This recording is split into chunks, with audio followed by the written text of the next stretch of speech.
Salut, mardi 2 avril 2024.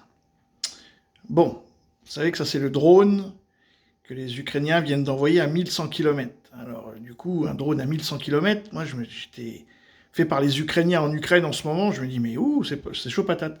Donc j'ai cherché, ça fait longtemps que je cherche, hein, j'ai galéré, je pense avoir trouvé. Donc je vous mettrai le lien dans les commentaires. Il s'appelle le Weedcatcher. Vous voyez? Alors, ça faut bien. Si vous voulez chercher, moi j'ai cherché, hein, j'ai galéré. Hein. Alors il faut une empennage en V. Ici vous avez deux, hein, empennage en V. Il faut des ailes, vous voyez, au-dessus. Un Cessna c'est bien, mais ça ressemble à... Voilà.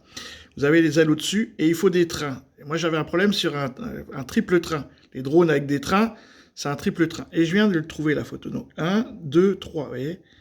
1, 2, 3. Ça c'est le système de visée. Les deux pieds, et puis, enfin les deux pieds, le truc là. Donc ça c'est bon, les ailes c'est bon, la forme est bonne, la queue est bonne. Il s'appelle le Weedcatcher, il est anglais, il est fabriqué par Thales, rien à voir avec l'Ukraine, et donc c'est l'OTAN. Hein. Donc c'est bien ce qui me semblait. Il y a le drone français qui ressemble énormément à lui aussi. Donc drone anglais, drone français, donc c'est l'OTAN.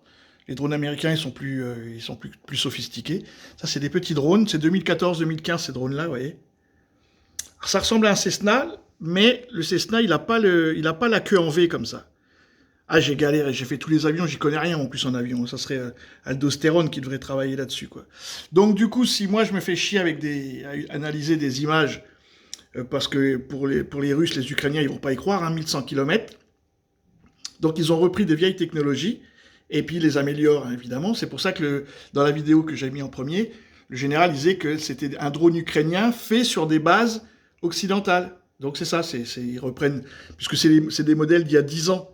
Donc ils les améliorent pour faire 1100 km avec un peu de charge, mais ils ne sont pas forcément très précis. Je pense que c'est les premiers qu'ils essaient pour voir, et puis après, ça va être une guerre de drones, évidemment, qui arrive pour la Russie, donc pour passer au-dessus.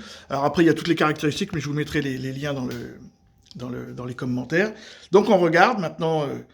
Après, si quelqu'un a envie de faire des recherches comme moi, je vous dis, il faut que vous cherchiez donc des ailes au-dessus, un empennage en V et un train d'atterrissage avec forcément un système de... Parce que la propulsion, évidemment, les images sont très mauvaises là, mais il faut un système de propulsion. Alors, je ne sais pas où il est. S'il est devant, c'est un avion. S'il est derrière, c'est un drone. Et ça, les Russes, ils vont le faire aussi, hein, si je le fais. Et eux, ils vont trouver, évidemment, parce qu'ils auront des images beaucoup plus fines que la mienne, quoi. Mais si vous voulez faire des recherches... Bon, moi, je fais des recherches parce que si l'OTAN s'en mêle, eh ben, la Russie, elle va attaquer l'OTAN. C'est ça que je veux dire. Sinon, je me ferais pas chier à faire ça. Donc, on regarde tout. Feuille Voilà. et oui. Là, on remonte. Parce qu'en fait, c'est toujours la même chose. Comme tout le monde a des téléphones portables et tout le monde filme tout maintenant. Hein. Là, il y a des soucoupes volantes qui arrivent. À Nice, je pense que c'était un poisson d'avril avec des comètes ou je sais pas quoi. Enfin, des astéroïdes qui étaient tombés, mais je pense que c'est un poisson d'avril. Mais là, donc, on voit bien, hein, queue en V, train d'atterrissage, aile au-dessus. Voilà. Je crois que c'était un Cessna au départ, mais... Évidemment, de frapper les Russes. Hein, ça ressemble à un Cessna, mais ça ressemble aussi au drone otanien. Au portefeuille. Et oui, vous les... Toujours la même chose, hein, maintenant tout le monde a un portable. L'Ukraine, alors l'idée c'est évidemment de frapper les Russes au portefeuille, et oui, vous l'évoquiez. Voilà, chacun se fera son avis. Pour moi, c'est l'OTAN.